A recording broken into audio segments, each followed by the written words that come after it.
It is considered that Canada is the most favorite destination from the immigrants from all over the world.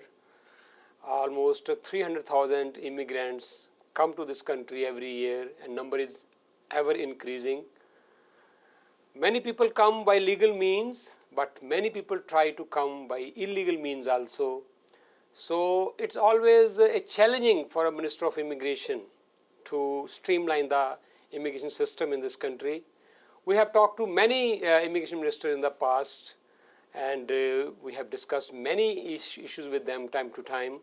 And today we have a very special guest, our Minister of Immigration and Citizenship, Mr. Ahmed Hussen, with us. Mr. Welcome to studio.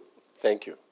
So how challenging is this ministry for you so far? I see it as an opportunity. Look, we're very lucky to live in a country that views immigration as a positive good, as a positive force in our communities, in our economy. Canadians, by and large, understand the positive role that immigrants play in our society. As a government, I'm telling you, we couldn't do half of what we're able to do had it not been for the welcoming nature of Canadians who have embraced people from all over the world. I know when I immigrated to Canada, I relied on the generosity of Canadians to settle and integrate and go to school and find a job. So that's why we're successful. Look, immigrants look for three things in a new society. One is a welcoming society that will give them a chance to restart their lives, an opportunity to find a job, and an immigration process that can process their applications fast enough. I think we've finally achieved that. I know you've spoken to a lot of immigration ministers in the past, but I can tell you our government's record is one of which we have been able to dramatically improve the wait times for different kinds of streams within the immigration system and get rid of a lot of backlogs. Okay. And we're not just talking about slight improvements like 10% to 20%. We're talking about 90% or more. So it makes a huge difference in the lives of people. Okay. There's an article in Globe and Mail recently that the LMIA procedure has been abused by even companies like Subways. So how you can make it foolproof? There have been allegations time to time that employers are trying to abuse the system. Even people who are here trying to abuse the system, trying to buy the LMIA. I know it's very difficult for a minister or for the ministry to make it foolproof, but what's your take on that? Well, first of all, I'm not in charge of LMIs. That's an area that is under the Minister of Employment, Labor and Workforce Development. However, as a government, we have taken that issue seriously. Since the last time we spoke, the government has put in more money towards investigations, towards inspections, towards penalties against employers who abuse the system, and to afford more rights to temporary foreign workers who may be exploited. In fact, I made an announcement yesterday that will enable temporary foreign workers in an abusive situation to be able to have a mechanism to leave that situation, and the government of Canada will help them with an open work permit so that they can find another job very quickly. And we will issue that work permit in record time, in 5 days, recognizing the precarious nature of those people. So you can never have a 100% foolproof system. People will always try to, some people, a small fraction of the people will always try to engage in behavior that is not consistent with the program. But the vast majority of employers are decent people, and they need people to come and fill their jobs and do the work, and they find that. And through immigration, they're able to grow their business, right? What I can tell you is Canada continues to be a very popular destination, not just for immigration, even for tourism. We had a record number of tourists come last year. We had a record number of international students come. And those people, not only do they have an amazing experience in our beautiful country, they pump into our economy $31 billion. That's a lot of money for our economy. That means jobs. It means revenues for the government so that we can pay for the social programs that Canadians care about. So it's a virtuous cycle. And in the world today, if you're an open country that is welcoming to others, you not only benefit from tourism and people-to-people exchange, you also benefit from skills. Skilled people will choose a more welcoming country over another. And once skilled people come to your country, you know who follows them? Investment. Because investors want to know that if I open a plant in Canada, I'll be able to get the talent there. And if I get the talent and I want to grow and I want to bring more talent, I can use the immigration system. So that has helped our country in many, many ways. So immigration is really one of the key different economic difference makers between Canada and many of our partners who we compete against. So in the global stage now, there is a global race for talent. And the talented people will go where they can get a fast process and also a welcoming community. And I think we're lucky in Canada to have that. Our job in government is to make sure that we have an immigration system that facilitates that talent to come in and not become an obstacle to that talent. And everything that was an obstacle to that talent coming in the past, we have taken steps to get rid of those obstacles. And I can talk about that at some point if you like. Okay. You were talking about students. Yeah. Of course, they are contributing a lot as far as our economy is concerned. Yes. People have some questions regarding the infrastructure or other issues related to that. Okay. When they come, do we have enough affordable housing? Yeah. Our roads, or whichever way we want to settle them, jobs for them, the big number, everybody wants to come to Canada. Okay. How many jobs we have in future for that, we don't know. And the way the system is being abused by those fraudulent kind of non-recognized immigration consultants. They will assure them anything, that don't worry, give us this much money, we will take you to Canada. So those are two separate questions. Separate questions. I will deal with the consultants in a minute, Yeah. because I actually have some good updates to give you there. Okay. But let me come back to the issue of international students. It's important to clarify a few things. Number one, the fact is, not every international student who comes to Canada wants to immigrate to Canada.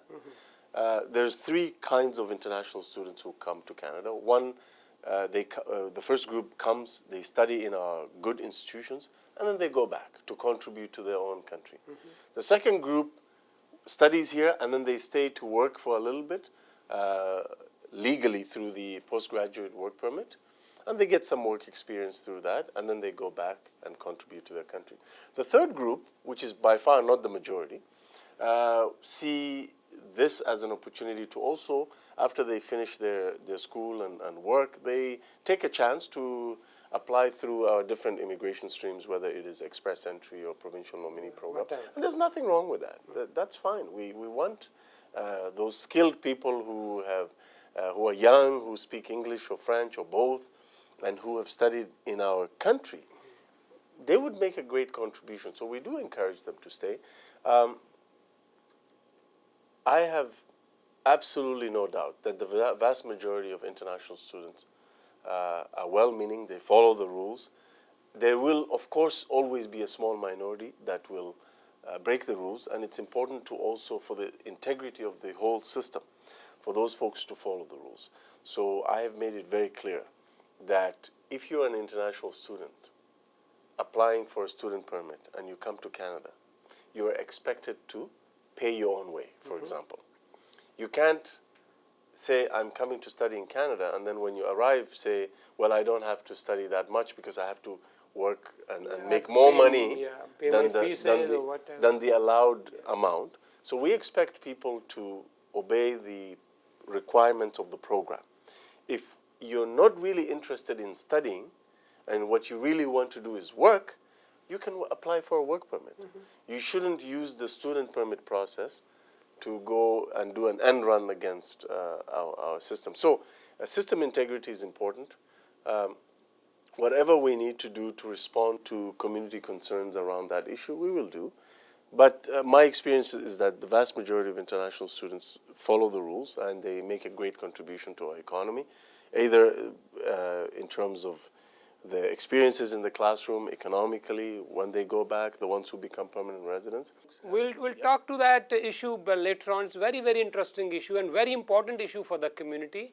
And we'll talk about this issue after the break. So before the break, we were talking to the minister regarding those fraudulent immigration consultants, whichever country they are, they will promise to these interested students that they will get them to Canada at any cost. They are publicizing it very openly. Minister has issued a few instructions recently and took some measures. Minister, please explain to that again. We are completely focused on protecting vulnerable people. Unauthorized immigration consultants have taken advantage of individuals. They have been victimizing these people. And I have to be honest with you, many previous governments before us tried to fix this issue. Yeah. They couldn't, and they failed. So what we did is we took the time necessary. We knew this was a problem, but we didn't want to rush into a solution and not fix the problem properly. We wanted to make sure that we understood the extent of the problem. We wanted to make sure that we spoke to all kinds of different stakeholders and members of the community and members of segments of the population who had been taken advantage of. And I believe we've finally arrived at a solution that will fix this problem once and for all, because it's a comprehensive solution. It's not it doesn't address one aspect, it addresses everything. And it's not a few steps. We've actually introduced legislation in the Budget Implementation Act, and it's a very comprehensive piece of legislation. Number one, we will go after the unauthorized consultants by doubling the maximum criminal fine from $100,000 to $200,000 for practicing as an unauthorized immigration consultant. More resources for our law enforcement, CBSA, and the Canadian Border Services Agency, to conduct these complex investigations, because some of these cases, some of them are very complex, involving thousands of people who've been defrauded.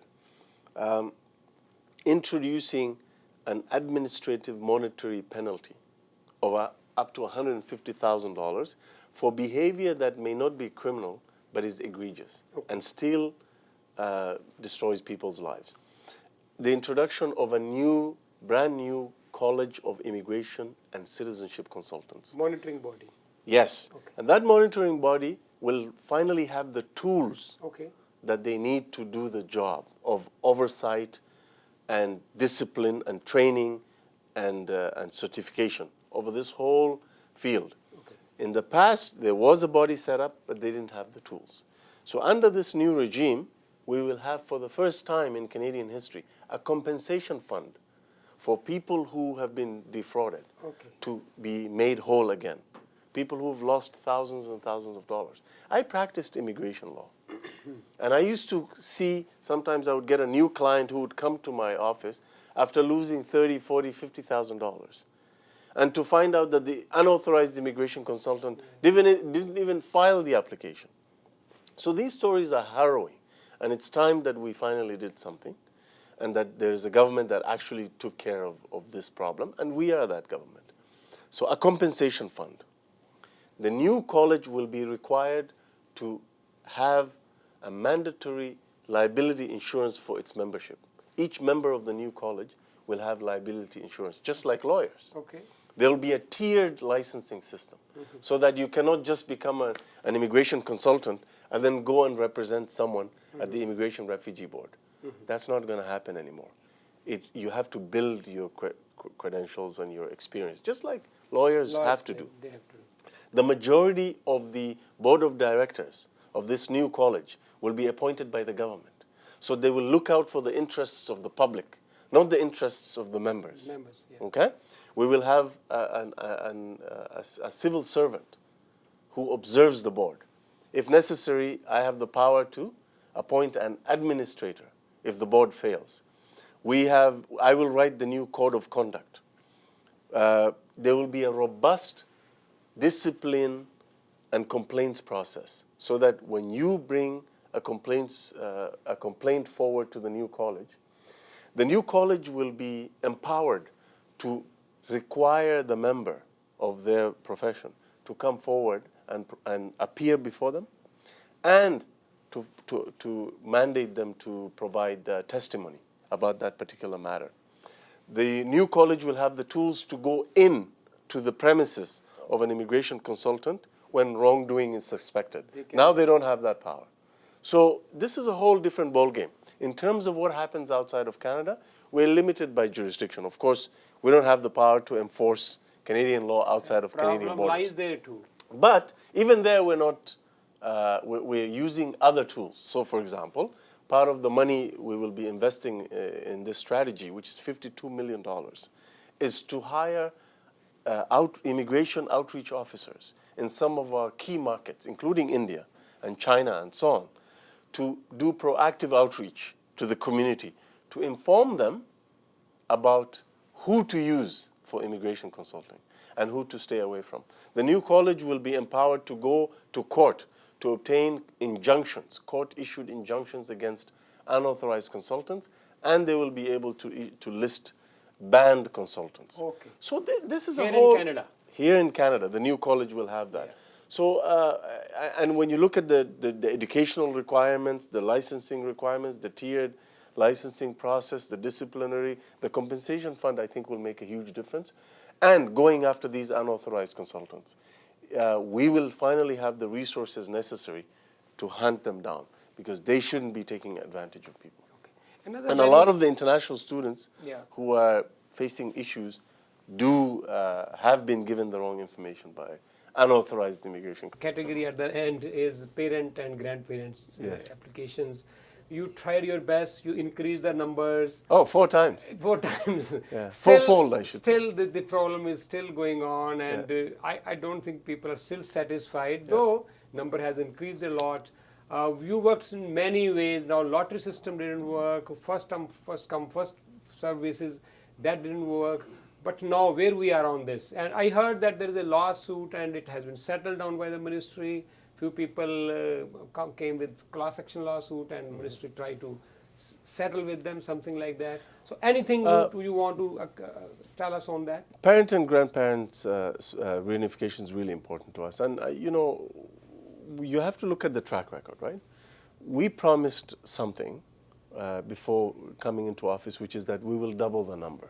Remember? Yeah. It was only 5,000 spaces for all of Canada to sponsor both parents and grandparents. So we said we'll double that number, and we did. We kept that promise. But we've done better.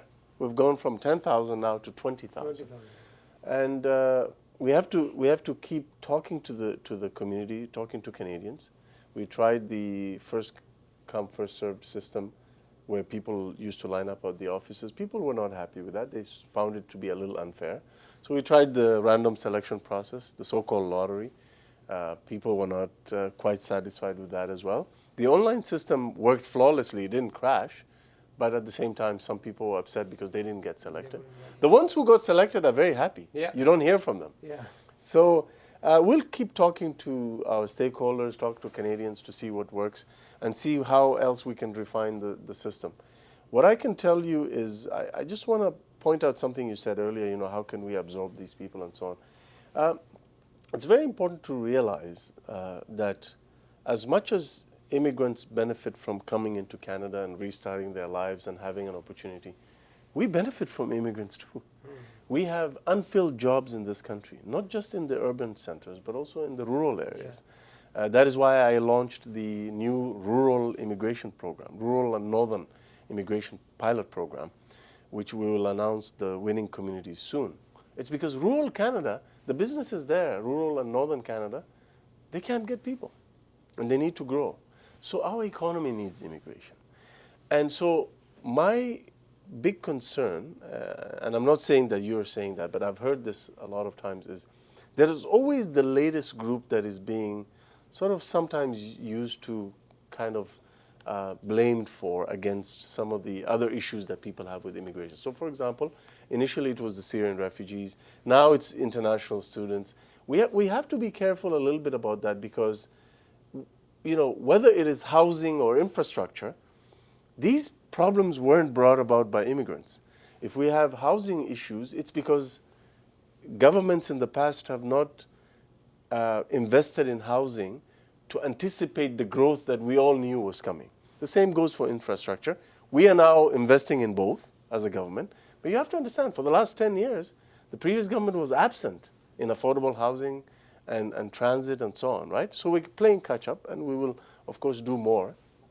But, you know, it's not long ago when Prime Minister Trudeau went into the House of Commons and issued a public apology on behalf of all Canadians for the Komagatu Maru. Now, who was on the Komagatu Maru? It was asylum seekers. No, let's use the right name. It was people seeking asylum. So we can't make the same mistakes now and then a few years later apologize for them. So we have to learn from history.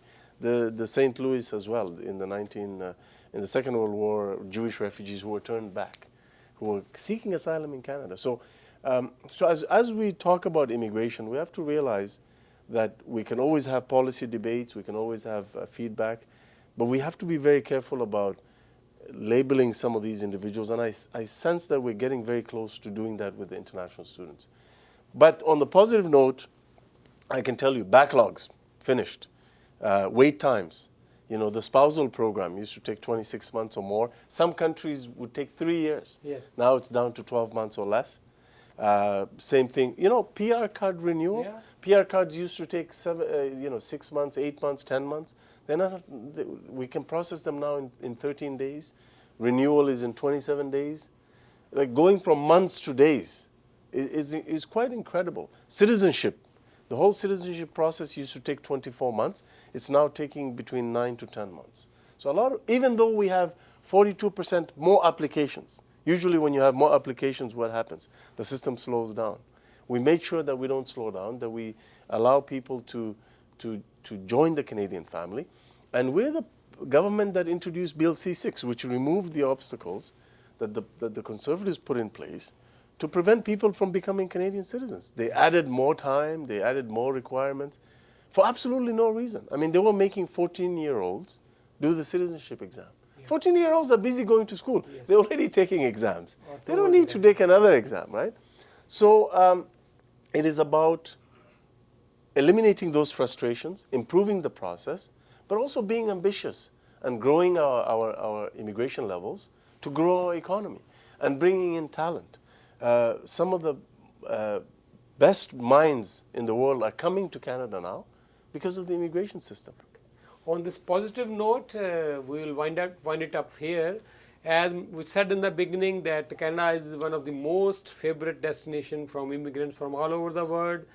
And who can be a better person as a minister than Mr. Ahmed Hussen, who came to this country himself as an immigrant, and today he is representing the country in this ministry.